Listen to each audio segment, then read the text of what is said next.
All right, let's dive in. Today we're exploring some pretty intense prophecies from the book of Isaiah, Yeah. chapters 19, 20, and 21 to be exact. And we're going to be focusing on these pronouncements about Egypt and Assyria and Cush, even some whispers about Babylon and Edom and Arabia. Hmm. It's really a fascinating look at this world in constant flux. Yeah. You know, empires are clashing, allegiances are shifting, Yeah. and the whole spiritual landscape is undergoing some major upheaval.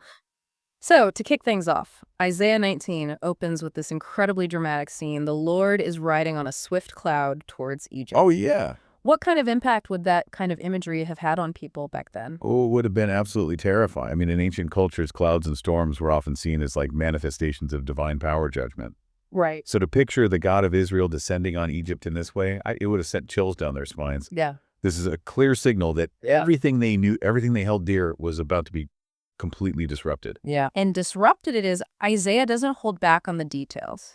He talks about internal conflict. He talks about the Nile drying up, economic collapse, social unrest. Right. It's a pretty bleak picture. It really is a systematic breakdown of Yeah. everything they held dear.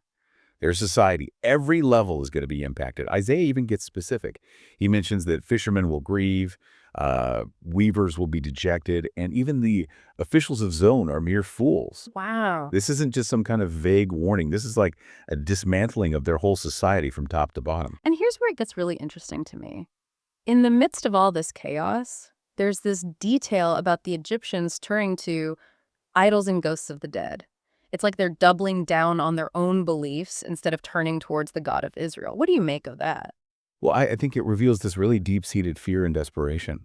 I mean, when people are faced with like overwhelming uncertainty, they often cling even tighter to what's familiar, even if those beliefs don't really offer them any comfort. Right. It's like this human struggle that we have to reconcile faith and fear, especially in times of crisis. But then, just when you think things couldn't get any bleaker, there's this totally unexpected twist in Isaiah 19. Yeah. He prophesies that there's going to be an altar to the Lord built in Egypt, and that the Egyptians are going to worship the God of Israel. I mean, talk about a plot twist. Yeah, it's a radical shift. This is their arch enemy. Exactly. And you have to remember, Egypt and Israel had this long and bitter history. So this prophecy hints at this possibility of reconciliation between former enemies. Right. And it's not just a political reconciliation. It's bound together by a shared faith. Right. Isaiah even describes 5 cities in the land of Egypt, speaking the language of Canaan. Can you imagine the cultural and religious integration that would require? Yeah, that's a huge shift. It's a vision of unity that goes beyond generations of animosity. But let's be real for a second. How realistic was that kind of reconciliation back then? This isn't just about individuals making peace. We're talking about entire nations overcoming these deeply ingrained prejudices. You're right to be skeptical. True reconciliation requires a massive change in people's hearts and minds. Mm-hmm. I mean, think about modern-day examples. Peace treaties can be signed. You can redraw borders.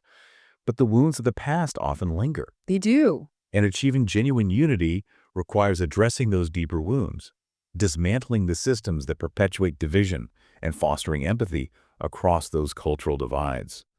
Whether the Egyptians were truly ready for that level of transformation, it's a question that's still debated by historians and theologians. It makes you wonder if this prophecy is more about potential than an actual prediction. Like, is Isaiah saying that even the fiercest of enemies can find common ground if they choose to embrace forgiveness and understanding? That's a really powerful interpretation, and it speaks to this transformative power of faith to break down barriers that seem insurmountable. Yeah. It raises a challenging question, though. What would it take for us to achieve that level of reconciliation in our own world today? What are the altars that we need to build to bridge those divides that separate us? Those are some heavy questions to ponder, but it's incredible how these ancient texts can spark these relevant conversations. Now, before we get too lost in the philosophical weeds, let's shift gears to Isaiah 20. Okay. And things take a very bizarre turn here. We're talking about Isaiah walking around naked and barefoot for 3 years. Yeah. This seems a far cry from pronouncements of reconciliation. What's going on here? It definitely grabs your attention. It's a symbolic act with a very specific purpose. Isaiah's unconventional behavior was a powerful visual prophecy.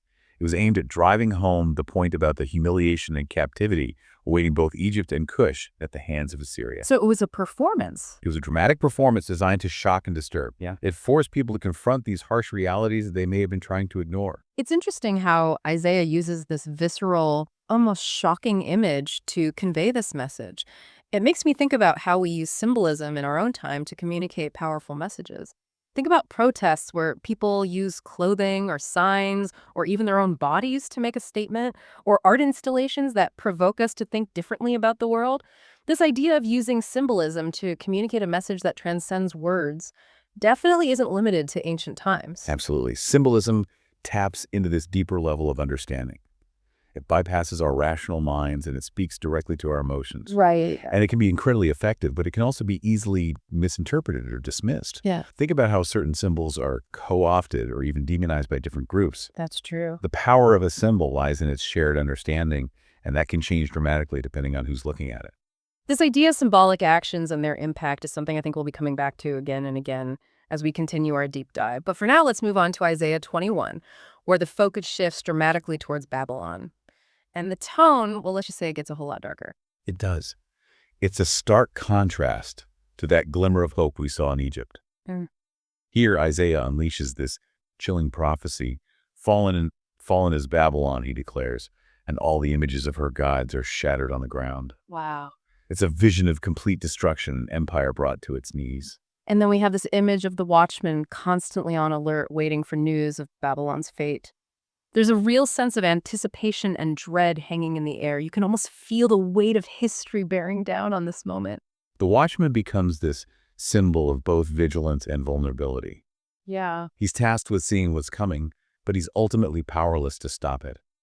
It's a reminder that even the mightiest empires are not immune to the tides of change, that power is fleeting and impermanent. Right. This idea of the watchman anticipating and grappling with an uncertain future, it's resonated throughout history, especially during times of crisis.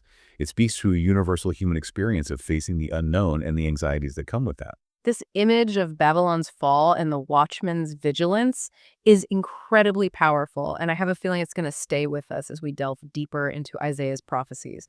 But before we do, let's take a quick detour and explore the pronouncements concerning Edom and Arabia. These regions might not be as familiar to some of our listeners, so let's set the stage a bit. Who were these people and what was their relationship with Israel? Well, Edom was a neighboring nation. They were descended from Esau, Jacob's brother. And they had a long and complex relationship with Israel. Sometimes it was cooperation, sometimes it was rivalry. Right. It's important to remember that these weren't just abstract political entities.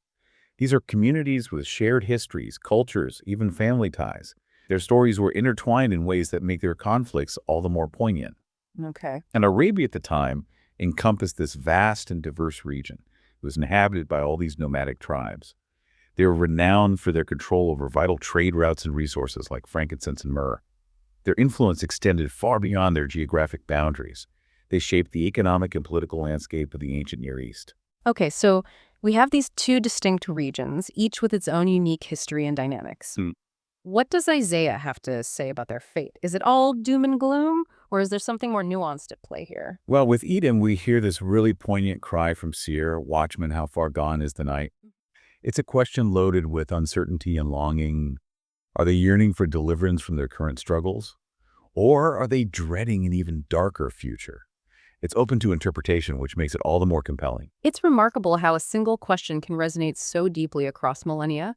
We all experience those moments of darkness and uncertainty, and we just long for answers, for some indication of what lies ahead. Yeah. But amidst these pronouncements of judgment and uncertainty, there's a surprisingly compassionate message directed towards Arabia. Yes, there is. Isaiah urges the inhabitants of Tema, a region in Arabia, to bring water for the thirsty, meet the fugitive with bread. It's a call for empathy and action. It's a reminder that even amidst conflict and division, our shared humanity compels us to care for those in need, regardless of their background or allegiances. Compassion knows no borders. This unexpected message of compassion is truly remarkable, especially considering the often harsh and unforgiving tone of the surrounding prophecies. It leaves us with a lot to unpack about the complex interplay of justice and mercy and the enduring human capacity for empathy, even in the face of adversity. We'll delve deeper into those themes in the next part of our deep dive. Join us then as we explore how this fragile hope clashes with the realities of power and conflict, particularly as we uncover the symbolic warnings of Isaiah 20. Welcome back. Last time we left off with this really interesting call for compassion. Yeah, In the middle of all these pronouncements about the fate of nations, it kind of makes you think, doesn't it? it does. Like, even when things seem super dark, there's this potential for kindness and empathy to kind of shine through. Right, and it's something we see echoed throughout these chapters of Isaiah. Yeah. It's a powerful reminder. As we dig a little deeper into these prophecies, what are some of the big themes that stand out to you? What are the key takeaways we should be paying attention to? Well, one of the most prominent themes, I think, is this of a cyclical nature of power. You know, empires rise and fall, nations go through periods of glory, and then they face some pretty devastating consequences for their actions. Isaiah reminds us over and over again that no nation, no matter how mighty or influential, is exempt from this pattern. Yeah, it's like this cautionary tale for every generation, a reminder that pride and arrogance can come with a pretty hefty price tag. Exactly. And Isaiah doesn't shy away from spelling out those consequences of turning away from the path of righteousness and justice. We see it in the prophecies against Egypt, Babylon, even Edom.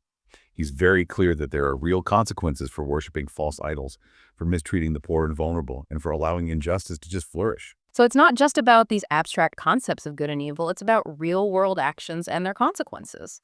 But it's not all doom and gloom, right? There's also this strong message of hope and redemption woven throughout these prophecies. Oh, absolutely. It's not just about punishment. It's about the potential for change, for choosing a different path. Hmm. Remember that prophecy in Isaiah 19, where even in the middle of the judgment against Egypt, there's this vision of Egyptians embracing the God of Israel, Right. building an altar to him and reconciling with their former enemies. Yeah, it almost felt like a glimmer of light in the darkness. But thinking about that makes me wonder, are there any parallels to that kind of reconciliation in our own time? And can we learn from these ancient stories and apply those lessons to the conflicts and divisions we face today? That's the big question, isn't it? We do see instances of reconciliation both on a personal level and a national level happening all the time. Think about the Truth and Reconciliation Commission in South Africa, or the efforts to bridge divides in communities torn apart by conflict. Right. These are long and arduous processes. They require deep introspection, a willingness to forgive, and a commitment to understanding the other side's perspective. It's not easy, but it is possible. It makes you think about what it truly means to forgive and to be forgiven on a personal level and in the context of these big societal issues. Absolutely. It's a powerful concept that resonates just as strongly today as it did back then. And it leads to another theme that emerges from these prophecies, the vital importance of compassion. Yes. We saw that in the call to provide water for the thirsty and bread for the fugitive in Arabia. Right. It really stands out against all those pronouncements about empires falling and nations facing judgment. It's a reminder that even in the middle of conflict and upheaval, we have a responsibility to care for those in need. No matter their background, their beliefs, their allegiances, it's about recognizing that shared humanity. So we've got the cyclical nature of power, the consequences of our actions, the potential for redemption, and this importance of compassion. Any other key takeaways from these chapters that you think are essential for us to grasp? Well, one thing that I find fascinating is how Isaiah uses symbolism and imagery to get his point across. Yeah. Think about the Lord riding on the swift cloud, or Isaiah walking around naked and barefoot, or the watchman constantly scanning the horizon for signs of Babylon's fall. Mm-hmm. These aren't just random details. These are carefully crafted images designed to grab our attention, to evoke strong emotions, and to make these prophecies unforgettable. Yeah. It's like a form of ancient storytelling, using these powerful metaphors and vivid imagery to convey these complex truths and moral lessons. It's not just an ancient technique either. We still see it all the time in literature and film, even in political speeches. It transcends time and culture. It taps into these universal human experiences and emotions, which is why these ancient stories can still resonate so deeply with us today. It's about looking beyond the literal meaning of the words and understanding that deeper message. So, as we start to wrap up this part of our deep dive, what are some questions you hope our listeners will be pondering? What are the things you want to stick with them? I think it's crucial for listeners to think about how these ancient prophecies connect with what's happening in our world today. Yeah. Do we see similar patterns of power dynamics and conflict and this search for meaning playing out in our own time? That's a really great question. And it challenges us to consider if these prophecies hold any lessons or warnings for the modern world. Right. Are there any parallels we can draw between these ancient empires and conflicts and the challenges that we face today. What can we learn from the mistakes of the past? Are there any insights we can glean from these texts that might help us navigate our own complex times? These are thought-provoking questions, and they really speak to the enduring power of these ancient texts. They invite us to engage with history, to wrestle with these difficult questions, and search for wisdom that can help us understand ourselves and the world around us. And with that in mind, we'll be exploring the historical context surrounding these prophecies in the final part of our deep dive. We'll delve deeper into the political and social landscape of Isaiah's time and examine how those circumstances shaped his message and its lasting impact. Welcome back to our deep dive. It's been a pretty amazing journey so far. We've been talking about empires crumbling, the power of symbolism, and those glimmers of hope in the midst of some pretty heavy judgment, And has been. and this enduring idea of compassion. It's amazing to me how these ancient texts can still speak to us after all this time. I agree. And I think as we wrap things up, it's really important for us to kind of shift our focus to the historical context surrounding these prophecies. Okay. Understanding the political and social realities of Isaiah's time can help us appreciate the weight of his message. It adds another layer of meaning to what we've already uncovered. So set the stage for us. What was going on in the ancient Near East back then? What were the major forces at play that might have shaped Isaiah's perspective? Well, imagine a world in constant turmoil. Isaiah was living during a time of intense political upheaval and military conflict. Yeah. The Assyrian Empire was rapidly expanding, conquering neighboring nations. They were threatening to wipe out smaller kingdoms like Judah, where Isaiah lived and prophesied. So a time of great uncertainty and fear for a lot of people. Absolutely. And you can feel that anxiety and dread in Isaiah's prophecies. He warns about impending judgment, nations being overthrown, people being taken captive, their homes and lives shattered. It's heavy stuff. It is. But even amidst those warnings, there's also this powerful message of hope and resilience. He urges his listeners to trust in God's protection and guidance, to find strength and solace even when things are incredibly difficult. That's a message that resonates even today. When we face our own struggles and uncertainties, it's good to remember that we're not alone, that there's a source of strength we can draw on. Right. And that's why I think these ancient prophecies are so fascinating. They give us this window into the past, a glimpse into the lives and struggles of people who dealt with challenges that are similar to our own in a lot of ways. Right. But they also speak to the human condition, that search for meaning, the struggle with faith and doubt, the desire for peace and justice. It's timeless. It's like we're seeing a reflection of ourselves in these ancient stories. The details might be different, the empires and conflicts might have different names, but the core human experiences are still the same. Exactly. And that's why I think it's so important to connect these prophecies to the bigger picture, Wow. to see how they fit into the story of humanity. So as we wrap up our deep dive, what are some key takeaways or insights you'd like our listeners to walk away with? What are the big lessons we can learn from Isaiah's words? One of the most important takeaways, I think, is recognizing that cyclical nature of history.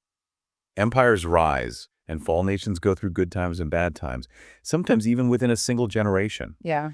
But through all those changes, there's this constant thread, the power of faith and the importance of compassion. Powerful concepts and very relevant in a world that often feels chaotic and uncertain. They are. And as we think about these prophecies, I want to leave our listeners with a final question. How can we take what we've learned from these texts and apply it to our own lives and the challenges we face today? That's a great question to ponder. How can we be resilient in the face of adversity? How can we promote peace and understanding in a world that's often divided? And how can we live lives that embody compassion and justice, even when surrounded by uncertainty? I think those are questions worth exploring both as individuals and as a society. Hmm. And maybe as we wrestle with them, as we engage with these ancient texts and allow their wisdom to guide us, we can find the inspiration we need to navigate these complex times. Thank you for joining us on this deep dive. We hope you've gained some new insights into these prophecies and discovered their enduring relevance. And until next time, keep exploring, keep questioning, and keep searching for wisdom in the rich tapestry of history and faith.